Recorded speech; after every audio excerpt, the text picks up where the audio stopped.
Here's a warning before the video starts. The video contains flashing images that will cause epileptic audience members in the audience to have seizures. If you suffer with epilepsy, I recommend closing the video now and watching something else. Have you ever loved a piece of media? Either a book, movie, game, music album, whatever you can think of. Despite my lifelong love for video games, there are a few that reach at my heart in the same way others do. They give you the feeling that they were made specifically for you. Sonic will always be at the center of my being, but sometimes I do play Sonic games and just not really enjoy them as much on that day. Very rarely does this happen, but I always come back the day later and just finish the game. But this game, I always find myself finishing the moment I boot it up. No matter what, I will never get tired of this challenging, satisfying, wonderful NES game. The game I'm talking about is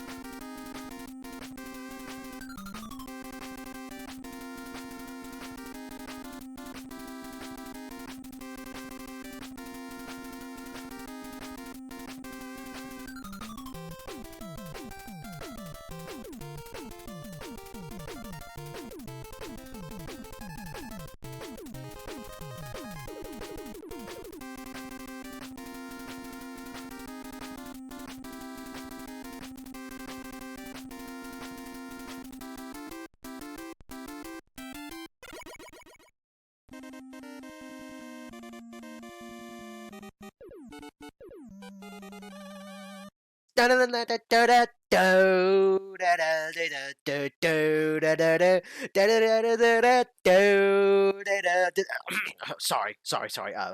It happens sometimes when I see the title. Mega Man 2 is the second game in the classic series, as well as being one of my favourite games in the entire franchise. Despite Mega Man 1 sales being relatively low, Capcom allowed the team to make this game on their own free time, which is odd, even for back then, to be fair. I mean, when most games don't sell too well, like I mentioned in the previous Mega Man video, these sorts of things just, don't take off. They just don't, really. They'll stay as just one entry. But nonetheless, Mega Man 2 was released, and well, you'll see exactly what my thoughts on this will be on this video. Kitamura and Inafune did return in their original roles, but the team did go through a bit of a shake-up.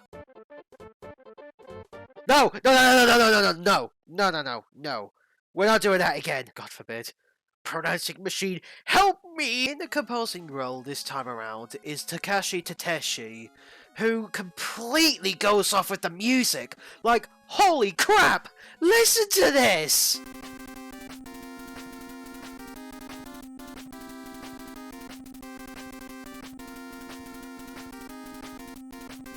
Yeah, before I even get into the story, this soundtrack is so amazing!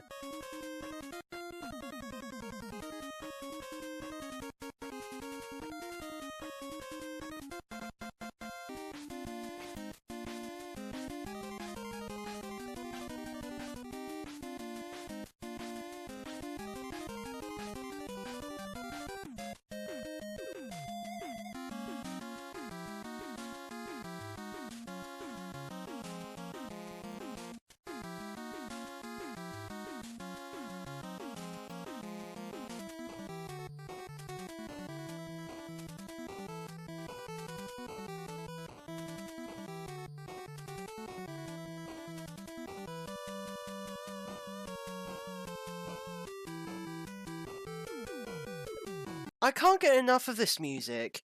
He really brought his A game to the soundtrack. Every stage, except for Heatman's stage, is so good! Oh, I love this game's soundtrack, mate! So, what's the story then this time around? What is in this epic masterpiece of storytelling, this legendary status of the human condition re-examined within a blue robot video game? Well, it's actually quite simple. sorry to disappoint. Taking place sometime after the last game, Dr. Wily has returned with 8 of his own robot masters to take on MegaMan. This is what happens when you let the bad guy go, MegaMan! Anyways, these robot masters consist of Metal Man, Woodman, Bubble Man, Airman, Crashman, Heatman, Flashman, and Quickman. So MegaMan sets out again to foil the mad scientist's plan of world domination. Again. Again, this is what happens when you let the bad guy get away, you... Very simple, to the point, and I'm happy for this. What, 2 games back to back with more in-depth stories is a lot harder to summarize in comparison to this game. Sometimes simple is better than complicated in my opinion. So what's the gameplay like then? Mega Man controls identically to the first game. I forgot to mention in the previous video that Mega Man seems to slide a bit before coming to a complete stop, but I think the level design is more accommodating to the controls than the last one. This game is not as hard as the last game. Knockback plagues this series, so expect falling into bottomless pits on your very first playthrough a lot of the time. I have played this game many, and I do mean many, times before over the years. I thought it'd be interesting to do this for this time. I will play through this game in 3 different ways. First, I'll beat it how I normally do, which is Metal Man first, which you'll see way later. The second one is me leaving Metal Man until the very last, while using other special weapons as a substitute. While the third one, I'll beat this game on its difficult mode, which is the original Japanese difficulty that came packaged with the Japanese version. Basically, when it came to localizing this game, there were only just like 1 difficulty option, but in the international release, which is most likely the American and a European version, there are 2 different kinds of difficulties. Normal mode is essentially the easy mode of the game, which isn't too bad, mind you, but again, you will fall into multiple different bottomless pits if you're not careful. While the Japanese difficulty is a lot more challenging, which you will see why later. So, let's go.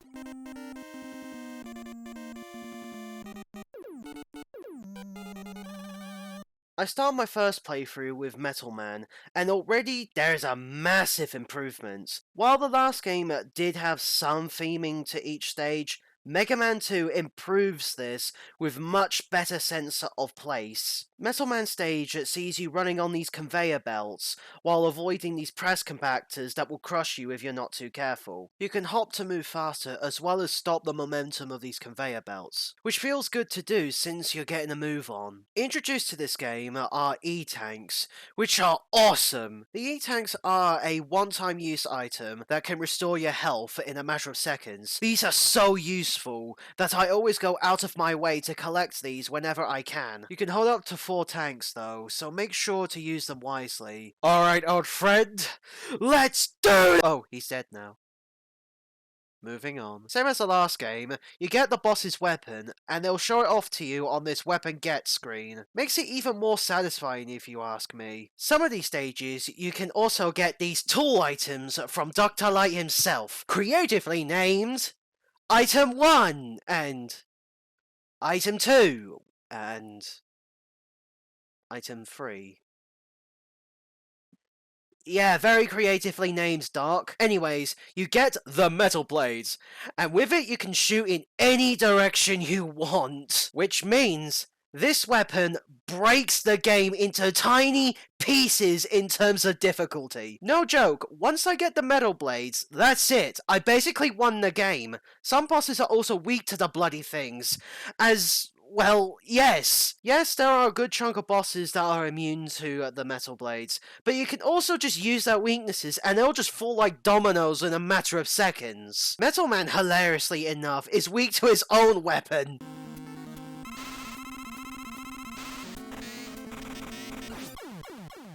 Wily, my guy, did you not see the flaws in your designs? Anyways, now it's up to me to pick what boss to do next. Woodman. Yeah, why not, I guess.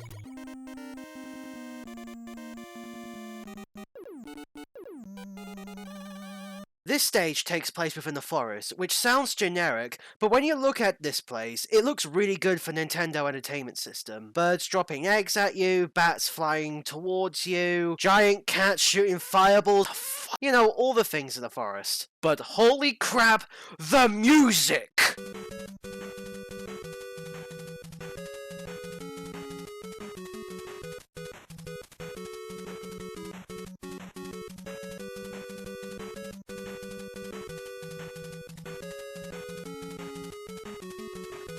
Beating Woodman gives you the Leaf Shield, which is useful as a standing weapon, but you will fire it off when you move, so not a very good method of defense, honestly. Airman next.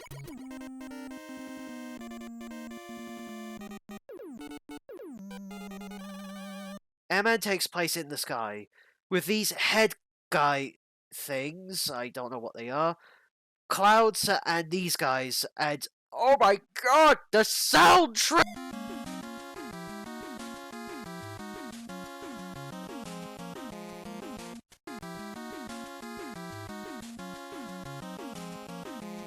The metal blades make short work of these Poseidon-looking enemies right here, as well as some of these returning bird enemies and these other enemies who are just blowing you from one side to another or something, I don't know. But Airman is immune to the metal blades, so I need to use the Leaf Shield to handle this. After you beat Airman, you get the Air Shooter. It shoots upwards, but the metal blades already can do that, so there really is no point to them. Now, it sounds like I'm hating this game for the metal blades, but to be honest with you, this is the reason why I love this game. The metal blades are such a useful weapon, it kind of makes every other weapon just sort of redundant. But again, that's why I love it. They are a perfect beginner weapon for people who are new to the series. And how replayable this game is, you can just fight a different boss without getting the metal blades, and the game can still be fantastic regardless. You can argue that later games have much better weapon balancing, and to be honest with you, I have been playing this game for years now, so I kind of have a bias towards the metal blades in this game. But still, I just think the roster of weapons in this game is really, really good, regardless of the metal blades being quite overpowered. Anyways, Crashman next.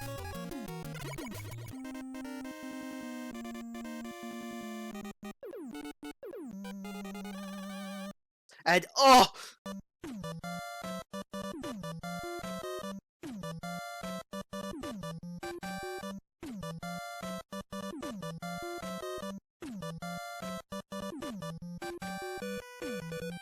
Just playing those bangers, holy shit! Anyways, Crashman sees you climb up a tower as the background gets darker, until you get to the boss where it's just complete stars in the sky, which actually looks really good for NES, not gonna lie. Crashman only jumps when you fire your weapon, so the air shooter's short range is quite useful here. You just need to fire it just before he jumps. 2 hits later, and Bubble Man next.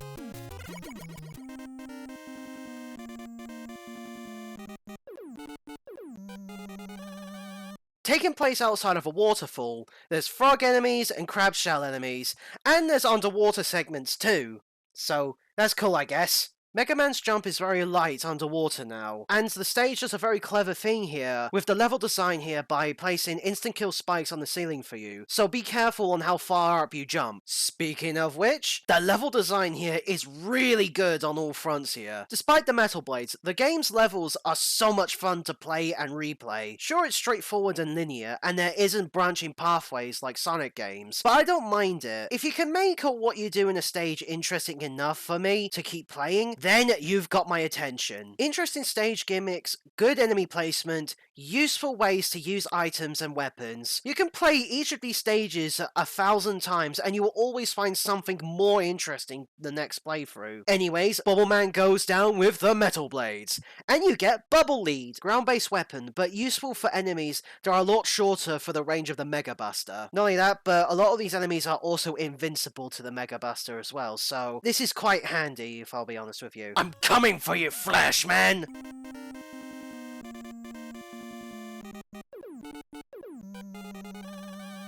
The inner stage is covered with ice, I think. I don't know. Some sort of slippery surface, I think. Much like the conveyor belts, hop in place to stop moving. At the end of the stage, there is this upper path that nets you a free E-tank, which sadly I didn't get.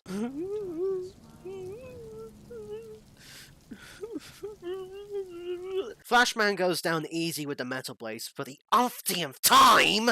Holy shit, is every weapon in this game just not as powerful as, like, the fucking metal blades? Fuck! You get the time stopper, which does exactly what it says on the tin. Stops time completely, but you can't use any weapons while it's active, and it will only stop until the weapon energy runs out.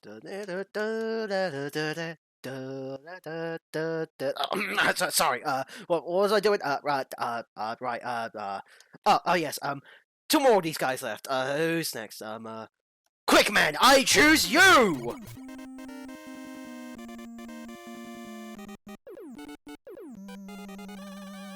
Quickman stage is easily the most well-known and the most infamous stage of Mega Man 2. See these parts here? These beams are instant kill. If Mega Man touches them, he blows up. Game over.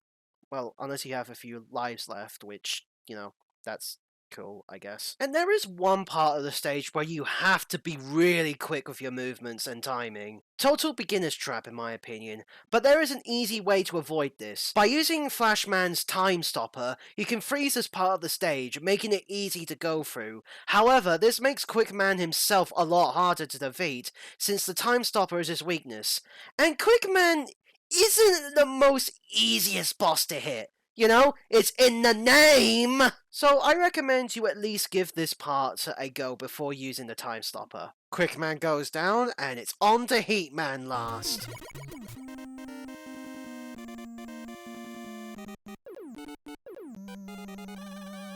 Heatman stage has these bloody disappearing blocks. Oh, I fucking hate these things. Peppered all around here and there. If you pick Heatman as your first stage, then these blocks can cause a lot, and I do mean a lot of frustration. God, I fucking hate these. And I will be honest with you, we're not seeing the last of these anytime soon. They were in the first game and probably in every other game going forward. Brilliant! But if you tackle Heatman last, like I did, then you get item 3 and item 2, which makes these sections piss easy. Haha! That's right! Go suck it, blocks! Coming up to Heatman's boss room, and wait, he's weak to bubbles? Okay, then, I guess. I mean, bubbles, if they get in your eye, then they do hurt. I'll tell you that. Beating all the robot masters, onto Wily.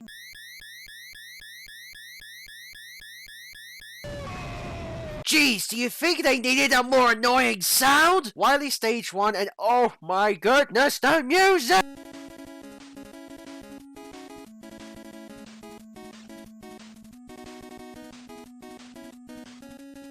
You get 2 stages of this masterpiece of 8-bit music, and it never gets old. Oh, I love this track. Wily Stage 1 sees you climb up outside of the tower, with using both Item 1 and Item 3 as you go. You end off the stage with fighting a giant robot dragon, although every time you land a shot on this guy, the background flashes, so I might need to cut this footage out. For safety reasons, and no joke, my eyes hurt when this happens. And yeah, I just think it's for the best, honestly. Alright, Wily Stage 2 this time, let's go. You're inside the fortress now. Using item 2 for this part can get you a free E-tank, and some energy too, so that's cool. This stage isn't really all that special. While yeah, some parts of Metal Man stage do make a return here, but I do have to keep this in mind. Crash Man's weapon will be important later, so I'm trying my best to keep it as full as possible. Anyways, beat the boss, moving on. Stage 3, here we go! Being a little reckless here, I got a free E-tank through these walls, and realised that Crash Man's weapon is low on energy. Managed to find stuff for that, so it's not really a big issue. There is a underwater part here, avoid this fish guy, then jump down here, while avoiding these- while avoiding these spikes. I will admit that the Wily stages in this game, and going forward, are not much of a challenge. The Wily stages are meant to be this gauntlet, this final challenge for the player to overcome. It might just be me playing this game more times than I can count, but these stages don't really do it for me anymore. Well, apart from hurting my eyes, but you know. Anyways, boss time! Oh hey, it's Gutsman! Not really, it's just a massive replica of him, with tank treads, but, you know, it's nice to see a familiar face. But yeah, I'm going to need to cut some footage from here. Flashing lights and, you know, stuff. I don't want people to have seizures while watching this video. Stage 4. Okay, this is the stage I was talking about. While the stage itself isn't too bad, or hard to get through, the boss here is one of the most bullshit things I've ever played! So, you're in this room. Oh, excuse me. You got these little half-circle things on the wall. Those are what you're meant to shoot at. Okay, cool. You got these walls here that need the crash bomber to destroy. Cool, alright. Yes, brilliant, brilliant, brilliant. Okay, sounds simple enough. One problem though, the half circles need the crash bomber in order to destroy it! But you have to keep in mind that the crash bomber has an extremely limited pool of energy. So if you use it to destroy the wall to get through it easier, then you've run out of energy and have to start— oh wait, there's more! Weapon energy doesn't refill on death, which means you have to either get a game over to refill your energy, or grind for hours just to simply retry the bloody thing. Who in the team thought this was a good idea? I feel like they just went, yeah, let's add this! And then this was the result. Retro games. Nostalgia, but does contain some outdated elements. Again, I've been playing this game for ages now, so yeah, I can handle this boss just fine, but I'm not sure if a new player would be keen to finish this game or not because of this. Fuck, I don't like this boss. I mean, it goes without saying, but you know. Alright, boss rush, let's go! After finishing the boss rush, you fight Wily himself. With the metal blades, you can easily defeat him in a matter of seconds. You beat Wily and hold up there! Once you run through this last stage, you fight Wily's final form. That being... alien. What? I mean, Wily UFO and stuff like that? I know, but what? Oh wait, it's just a hologram. Never mind. With Wily defeated for the second time, Mega Man does nothing! Again. We're going around about this, but this scene is kinda odd. It is strangely melancholy and sad, with the background changing sometimes. I'm not sure what this is meant to represent. Mega Man going on a journey of self-discovery, you know, after Wily's second defeat, or Mega Man knowing that the Endless Four would not end, I guess. Literally defeats the whole point of what I just said there, but you know what I mean. It's always so strange, this ending. I'm really not sure what this is, but judging how the last game didn't really sell too well, I think it's the developers not really knowing that this game's gonna, you know, be successful enough to make a Mega Man 3. But like I mentioned before, 11 games! But the Happy Critics music kinda clashes, but whatever, I guess. It's actually quite a nice ending. Got you there, didn't I? So, you might think this is the end of the video. Well, you'd be wrong. Much like I said previously, I decided to replay this game again, only this time I decided to go for a different route. This one would be a no Metal Blade run, meaning I have to be a lot more creative when I use the boss weapons. I won't summarize my whole playthrough, but I did start with Heatman first, and let me tell you, this was really fun to do. Heatman's weapon is essentially a charge shot that obliterates anything in its way. Airman's weapon is perfect for dealing with anything on top of you. Bubbleman's and Quickman's weapons are great with dealing with enemies that are immune to the Mega Buster. There's not really much else I can add here, it's just the same game again, but this time I'm handling with different weapons this time around, which makes the game feel a lot more different, if I'll be honest with you. Different weapons can be used for different situations in each of these different stages, so it's actually quite fun to do, honestly. I actually recommend not going for the Metal Blade first, but at least trying out different enemies first to see what works with you. This game is truly replayable to every extent imaginable. This will be the part where I say that the music is nothing special. But you're damn wrong! So wrong! I love Mega Man 2's soundtrack. It's energetic, it's fun, and it sounds epic, it's impactful, and holy crap, it's so catchy! There is a good reason why this soundtrack has so many different remixes. I may not know how to compose great songs, much less a soundtrack, but I really don't care. I love to hear this so many times. There is no wonder why Mega Man 2's soundtrack has so many different remixes, an entire music scene just out there on the internet. I listen to these all the time, and let me tell you, I fucking adore them. I'll link some of my favorites down below, but to be honest with you, they're all my favorites and I love them so much to death. With all that in mind, Mega Man 2 is the perfect sequel to a game I have ever seen. It stands tall with the best of its genre, and it continues to be widely beloved within the gaming community. Both modern and retro fans alike absolutely adore this game. And to be honest with you, if you're looking for a place to start the Mega Man series, then this game is where you start. Mega Man 2, I love this game so much. Well, it's not perfect, mind you, and there are some tiny parts that I'm not a big fan of. Please don't remind me of that. And there is a lot of bias in this review, but honestly, it's one of the reasons why I started this channel. I want to share my own opinions on stuff I love, and hopefully make up my own things for everyone else to enjoy too. If I do find myself talking about a game I did not enjoy that much, then it's really how I felt about it. I'm not here to change people's minds about anything, just express my own thoughts on a thing. With that said, Mega Man 2 gets S for superb.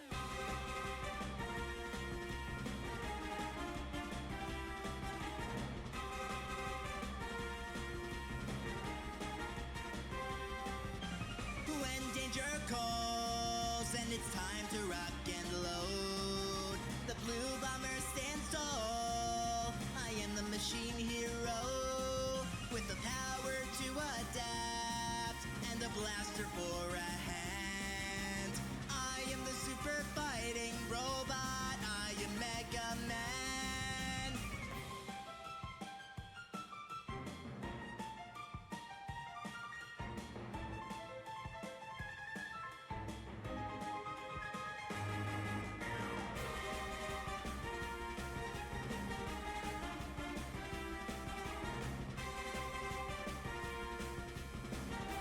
Thank you all so much for watching.